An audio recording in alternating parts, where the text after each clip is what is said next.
Welcome to science मस्ती के online classes में आप सबका स्वागत है। और आज हम एक नए टॉपिक्स पे बात करने वाले हैं जो कि सीबीएसई के डिलीटेड सिलेबस और न्यू सिलेबस क्या चीज़ है, इसके बारे में डिस्कस करेंगे। जैसा कि मैंने देखा है कि आप लोगों का ये क्यूरीज बहुत ज़्यादा रहता है और बच्चों का क्यूरीज होना बहुत लाजमी बात भी है कि ये सब चीज़ आपके लिए क्या इम्पोर्टेंस है, अब पढ़ना क्या इम्पोर्टेंस नहीं है पढ़ना। तो जैसा कि हम देखते हैं, तो हम लोग को जो पढ़ना है उन सारे चीज़ों पर हमें ध्यान देना है। और हमारे पास समय भी अब कम ही बचे हैं, क्योंकि जो घोषणा हो रहा था कि आपका डेट बढ़ेंगे या ऐसी संभावना कम लग रही है। लमसम में समझिए तो फरवरी के लास्ट से आपका एग्जामिनेशन शुरू हो जाएगा, अर्थात आपके पास नवंबर नवंबर अभी तो छुट्टी चल रहा है, नवंबर के बाद दिसंबर एक मंथ हुआ, जनवरी मंथ हुआ और फरवरी को भी ले ले तो 3 मंथ अब टाइमिंग बच रहे हैं।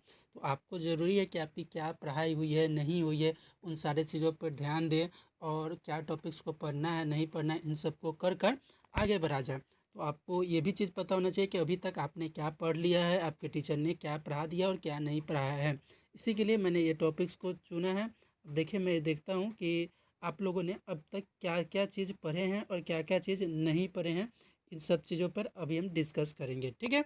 तो चलते हैं, हम लोग आगे बढ़ते हैं। और चूँकि देखिए, ये कोई अनऑफिशियल वेबसाइट या नहीं है, दैनिक जागरण का ऑफिशियल वेबसाइट है जो कि काफ़ी इम्पोर्टेंस रखता है। और देखिए यहाँ पे लिखा हुआ है CBSE deleted syllabus 2020 to 21 for 9th 10th 11th and 12th और 12th के लिए कहा गया है। तो हम लोग ध्यान से देखते हैं यहाँ पे जो से डिलीटेड है, क्लास नाइन्थ का दिया हुआ है।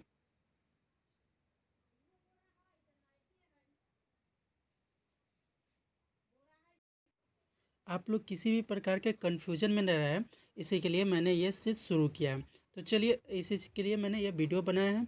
देखिए यहाँ पर जनरल इंस्ट्रक्शन कुछ दिया गया है। There will be an annual examination based on the entire syllabus. जो आपका इंटायर सिलेबस है उसके आधार पर आपका एक एग्ज़ाम होता है जो एनुअल होता है। दूसरा कह रहा है कि the annual examination will be 80 marks and 20 marks weightage shall be for internal assessment. मैं पहले आपको डिलीटेड सिलेबस के अलावा पहले मैं सिलेबस पर डिस्कस कर लेता हूं और उससे पहले परीक्षा पर डिस्कस कर लेता हूं एग्ज़ाम्स कैसा होगा। तो जो आपका एग्जामिनेशन है उसमें 80 मार्क्स आपका एग्ज़ाम होगा, 80 मार्क्स का। 20 मार्क का वेटेज जो होगा वो आपका इंटरनल असेसमेंट के लिए होगा।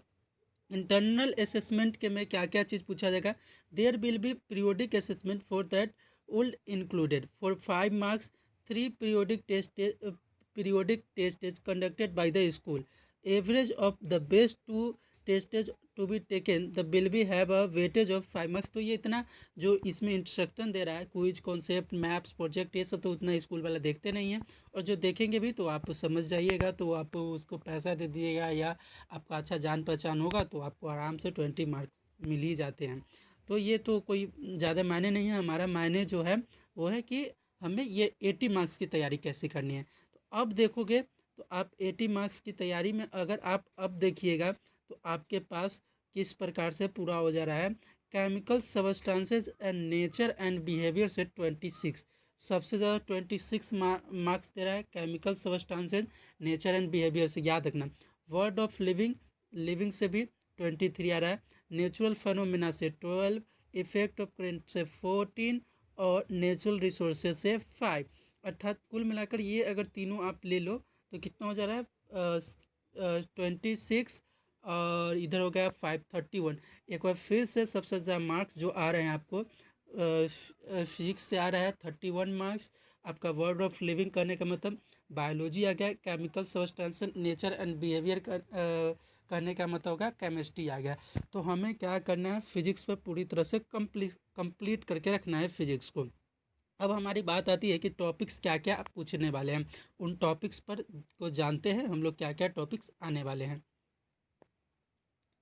थीम मटेरियल्स, और पहला जो आ जा रहा है आपका वो है chemical substances nature and behaviour. 26 marks का आ रहा है और 26 मार्क्स में आपसे क्या क्या पूछेंगे तो ये देख लीजिए। हम लोग देख लेते हैं कि हमसे क्या क्या चीज़ पूछने वाला है 26 मार्क्स में। तो सबसे पहले तो chemical substances nature and behaviour से कुछ क्वेश्चंस आने वाले हैं। क्वेश्चन क्या है, केमिकल इक्वेशन के बारे में, बैलेंस्ड केमिकल इक्वेशन के बारे में, ये दोनों चीज़ आपने पढ़ा है। Implication of a balanced chemical equation के बारे में भी आपने पढ़ा है कि कैसे लिखना है, इसमें क्या क्या चीज़ आते हैं, क्या क्या चीज़ जानकारी मिलती है, इन सारे चीज़ों को भी आपने पढ़ा है।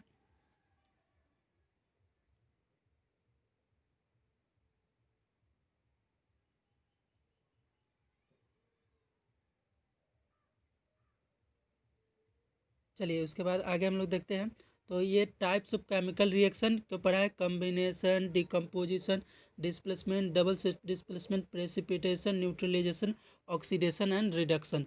इसके अलावा कुछ भी नहीं पढ़ना है। तो यहाँ पर आपके लिए ऑक्सीडेशन एंड रिडक्शन को पढ़ना है, और न्यूट्रलाइजेशन पढ़ना है, प्रेसिपिटेशन पढ़ना है, डबल डिस्प्लेसमेंट पढ़ना है, सिंगल डिस्प्लेसमेंट पढ़ना है, डिकम्पोजिशन पढ़ना है, कम्बिनेशन पढ़ना है।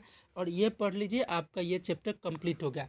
मैंने रेंसिडिटी ये सब पढ़ाया था, तो वो सभी नॉलेज में रखना, उस सबको भी याद रखना। पर वो टॉपिक्स अगर नहीं है इसमें तो कोई बड़ी बात नहीं है, वो टॉपिक से क्वेश्चंस नहीं आएंगे। तो आपको जो करना है सो ध्यान से देख लीजिए एक बार फिर से। Chemical equation, balanced chemical equation, implications of a balanced chemical equation, type of chemical reaction, combination, decomposition, displacement, double displacement, precipitation, neutralisation, oxidation and reduction.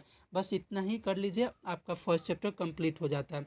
अब सेकेंड चैप्टर में अगर हम लोग देखते हैं, तो second chapter acid, base and salt में क्या क्या पढ़ना है, their definition in term of furnishing H plus ion और ओ एच माइनस आयन। याद होगा आपको कि कौन एच प्लस आयन देता है वाटर के साथ, तो एसिड होता है, ओ एच माइनस। तो वही डिफिनेशंस, एच प्लस आयन और ओ एच माइनस आयन के पर जनरल प्रॉपर्टीज एसिड बेस का, एसिड कैसा होता है, बेस कैसा होता है, एग्जाम्पल्स एंड यूजेज, इसके एग्जाम्पल्स एंड यूजेज। बात समझ लो, एसिड बेस एंड साल्ट का डेफिनेशंस जो मैंने कई बार लिखा है, उसकी प्रॉपर्टीज के बाद आपको पढ़ना है एग्जाम्पल्स। याद होना चाहिए कि कौन कौन कैसा है, नहीं कौन एसिड है कौन बेस है। उसके बाद कॉन्सेप्ट, उसके बाद हमको पढ़ना है उसका यूजेज पढ़ना है, जो कि सारे चीज़ों को पढ़ाया गया है। Concept of pH scale, pH scale का कॉन्सेप्ट बताया गया है।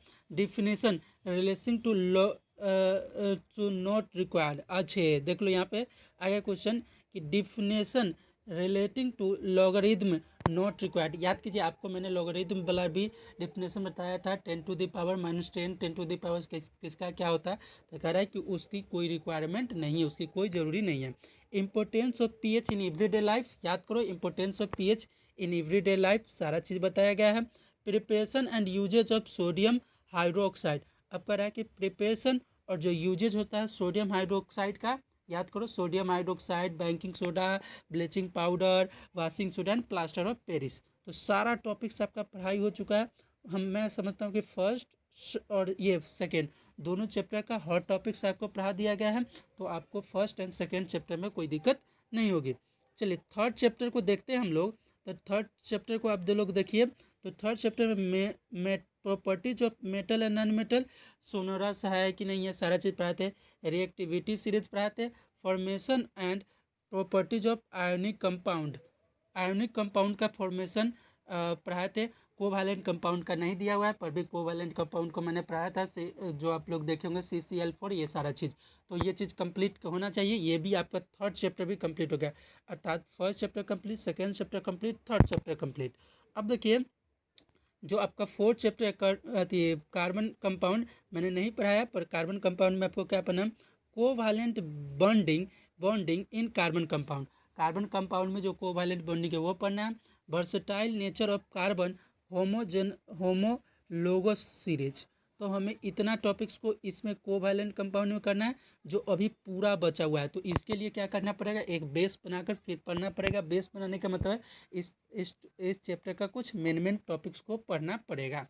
तो अभी आपका केमिस्ट्री में पूरी तरह से कार्बन एंड कंपाउंड्स बचा हुआ है, जिसको जस्ट से जल्दी से जल्दी में, जैसे ही नवंबर का ये छुट्टी खत्म होता है उसके बाद इसको कंप्लीट, सॉरी इसको तो नहीं, पहले पीरियोडिक क्लासिफिकेशन करना है, तब इसके याद कर देंगे। तो आप समझिए कि मुश्किल से 1 से 2 वीक का क्लास ये बचा हुआ है।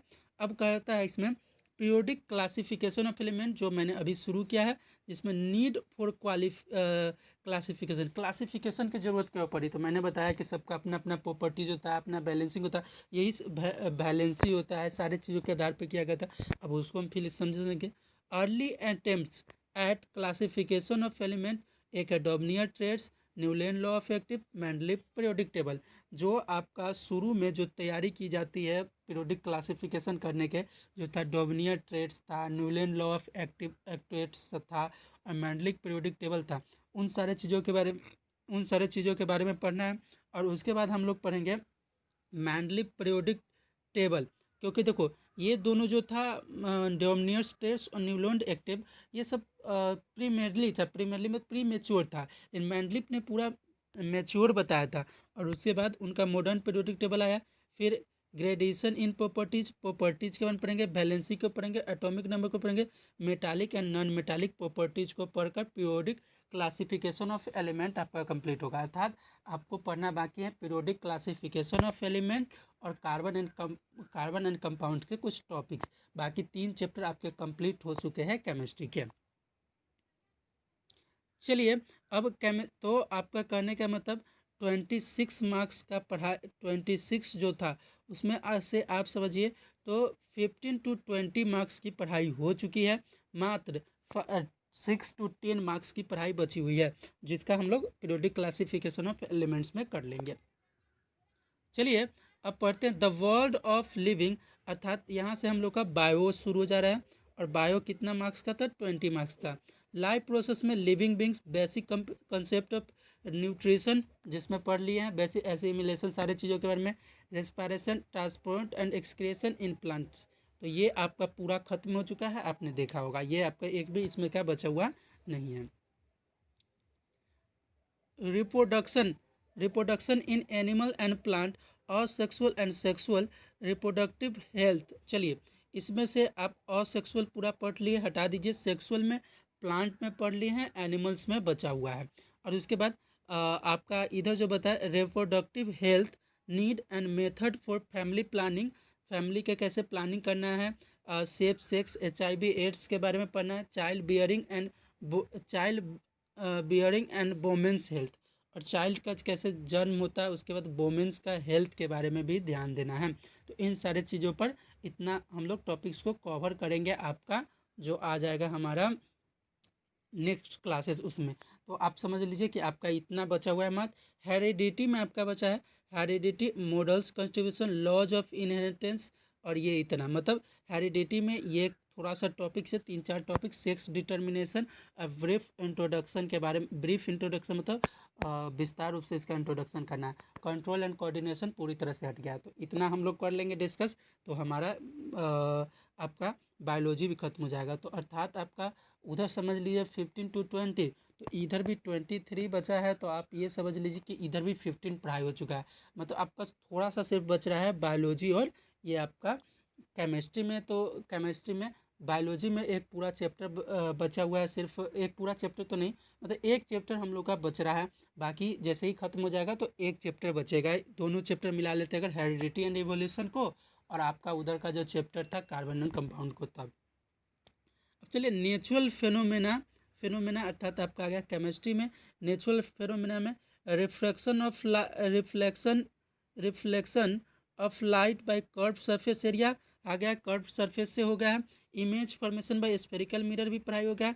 Centre of curvature, principal axis, principal focus, focal length, mirror formula derivation not required. यहाँ पर बात कर दिया जो मैंने बताया था 1/v - 1/u = 1/f, तो इसमें डेरिवेशन रिक्वायर्ड नहीं है, तो डेरिवेशन की कोई भी ज़रूरत नहीं है। उसके बाद मैग्नीफिकेशन का भी पढ़ाई हो गया था। तो अर्थात कहने का मतलब हो गया कि आपका ये जो पहला जो पोर्शन था वो पूरी तरह से कंप्लीट है। अब दूसरा पोर्शन देखो, रिफ्रैक्शन में आपका क्या बचा है? Laws of refraction, refractive index, laws of refraction बचा है, रिफ्रैक्टिव इंडेक्स बचा है। उसका देखो लॉज ऑफ रिफ्रैक्शन अभी मैंने शुरू किया था तो छुट्टी हो गई इधर।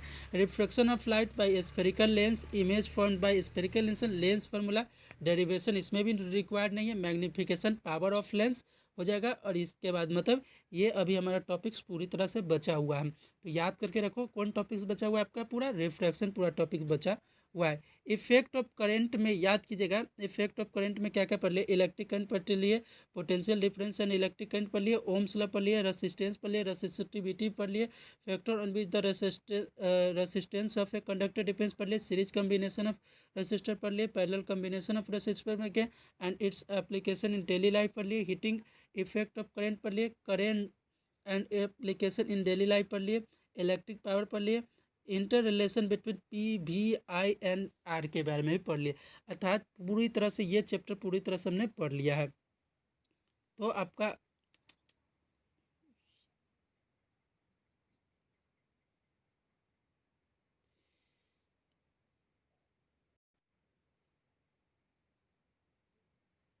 अब उसके बाद आता है मैग्नेटिक इफेक्ट ऑफ करंट में मैग्नेटिक फील्ड को पढ़ा, फील्ड लाइंस को पढ़ा, field due to a current carrying conductor पढ़ा, field due to a current carrying coil और सोलेनॉइड पढ़ा, force on a current carrying conductor पढ़ा, फ्लेमिंग लेफ्ट हैंड रूल पढ़ा, इलेक्ट्रिक मोटर पढ़ा, इलेक्ट्रोमैग्नेटिक इंडक्शन पढ़ा, induce potential difference, induce current और Fleming left hand rule पढ़ा। तो ये मैग्नेटिक इफेक्ट और ये दोनों चैप्टर हमने पढ़ा है, लेकिन मैग्नेटिक इफेक्ट को फिर से पढ़ाएंगे क्योंकि ये टॉपिक्स थोड़ा सा आप लोगों के लिए हार्ड है।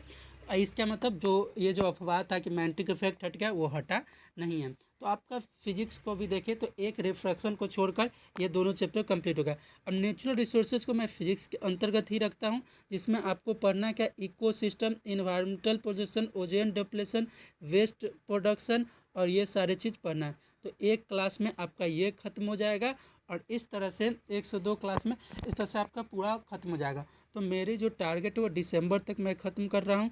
फिर से एक बड़ा घोषणा है कि आप लोग का टेस्ट जो है ऑब्जेक्टिव का है, क्योंकि 20 मार्क्स ऑब्जेक्टिव का हर चैप्टर पूछेगा साइंस से। तो उसके लिए मैं फिर से एक बार शुरू कर रहा हूँ फर्स्ट चैप्टर से। वो दिसंबर से पहले मैं कोशिश करूँगा कि एक क्लास आगे पढ़ाऊँ और एक क्लास पीछे का अब रिवीजन कराऊँ। तो होप आपको ये सब समझ में आया हो। जो प्रॉब्लम्स रहा हो उसके बारे में पूछ सकते हैं आप हमसे।